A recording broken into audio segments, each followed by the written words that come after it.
Sebelumnya perkenalkan, nama Ibu Hanifah Muji Alifani. Di sini Ibu akan menjadi guru kalian di mata pelajaran ekonomi dan bisnis. Baik, sebelum Ibu mulai pembelajarannya, Ibu mau lebih kenal lagi sama kalian. Ibu absen satu persatu ya. Yang pertama ada Mbak Ria.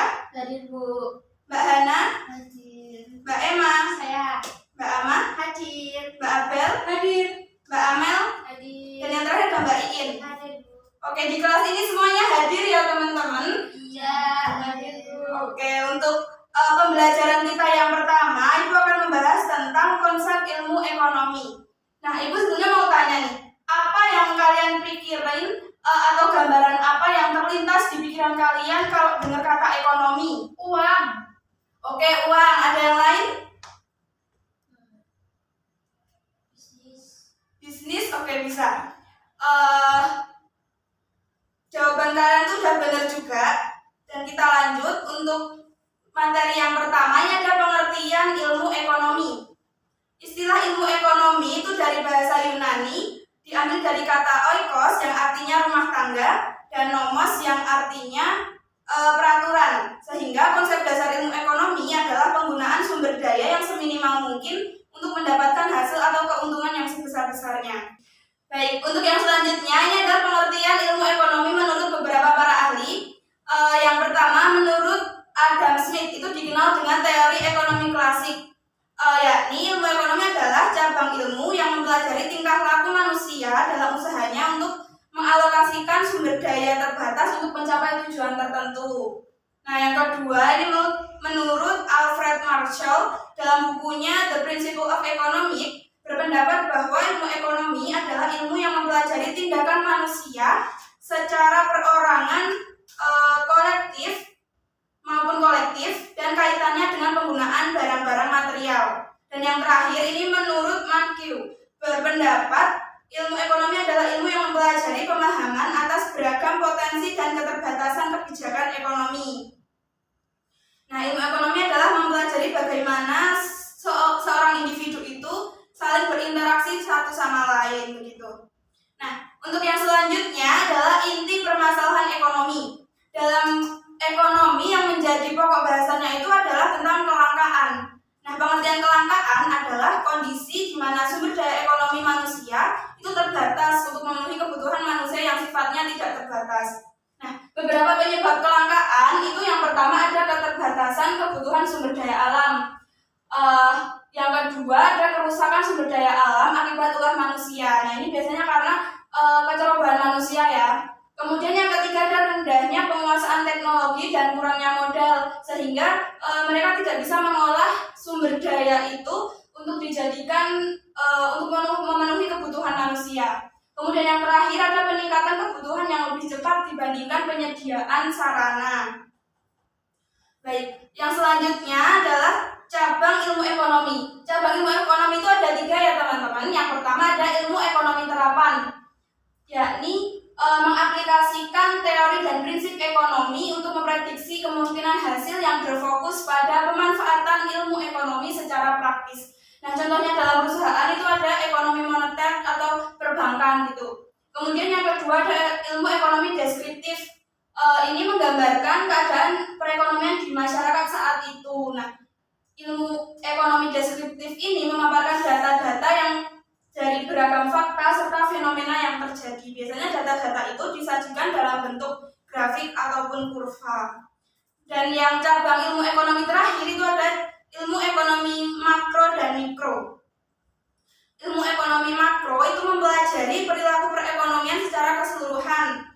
Nah, tujuannya untuk menjaga stabilnya harga serta keseimbangan perdagangan internasional. Jadi makro itu kan besar, jadi bisa diartikan sebagai keseluruhan begitu. Kemudian untuk yang mikro itu tuh kan kecil, jadi berfokus pada analisa yang lebih kecil kayak harga barang dan jasa, kemudian perilaku ekonomi dan alokasi faktor produksi. Baik, untuk yang terakhir itu ada prinsip dan motif ekonomi.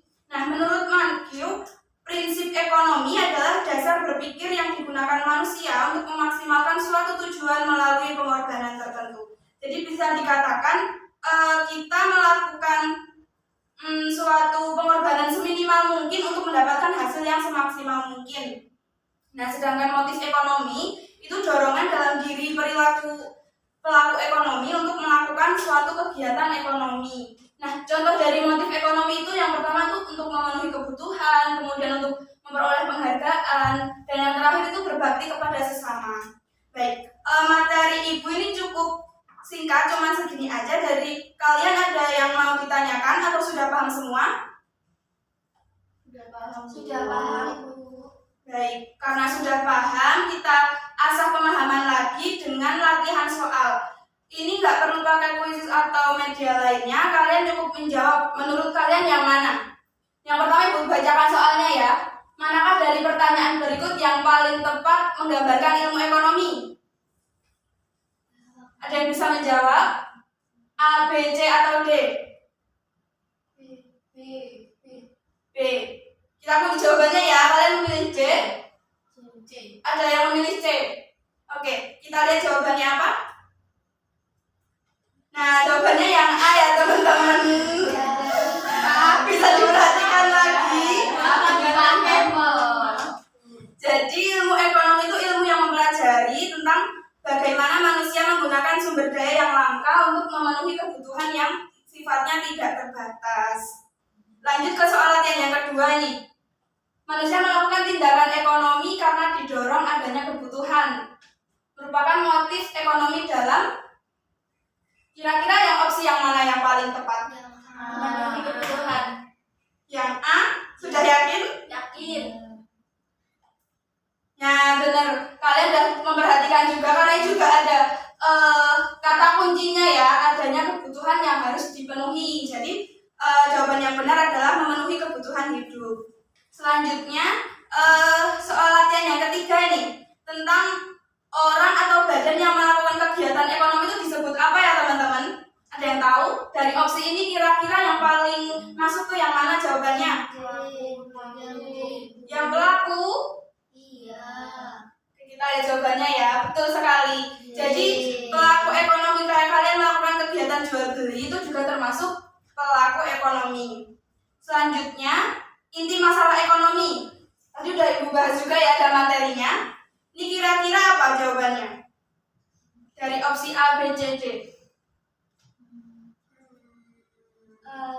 Yang C. Yang C, jawaban yang C. Ada opsi lain lagi? Saya juga C aja, Bu. Oke C, ada teman yang lain yang bisa menjawab opsi lain? C, aman C. Oke C semua? Iya. Oke kita lihat jawabannya ya. Betul sekali. Ini masalah ekonomi itu adalah kebutuhan manusia dan alat pemuas kebutuhan. Nah untuk soal yang terakhir, ilmu ekonomi itu berkaitan dengan apa? Ada yang bisa jawab?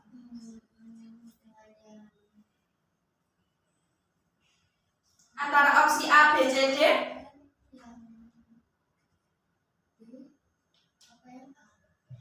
A atau B? Antara A sama B. Yang lain? A. A atau B gitu ya. Kita lihat jawabannya. Nah betul sekali, jawabannya adalah yang B. Ketidakseimbangan antara faktor-faktor produksi untuk menghasilkan barang atau jasa dengan kebutuhan manusia. Ini sama artinya dengan kelangkaan. Baik, untuk kesimpulannya Ibu simpulkan aja untuk mengefisienkan waktu. Definisi ilmu ekonomi merupakan ilmu yang mempelajari tentang kelangkaan, pemanfaatan sumber daya, produksi barang dan jasa, serta pemenuhan kesejahteraan. Nah, cabang ilmu ekonomi tadi itu ada 3. Yang pertama ada terapan, deskriptif, serta ekonomi makro dan mikro. Kemudian prinsip ekonomi itu berhubungan dengan pengorbanan seminimal mungkin untuk mencapai hasil atau tujuan semaksimal mungkin. Sedangkan kalau motif ekonomi itu dorongan dari dalam diri untuk melakukan kegiatan ekonomi. Baik, sebelum Ibu tutup ada pertanyaan lagi tidak? Sudah paham.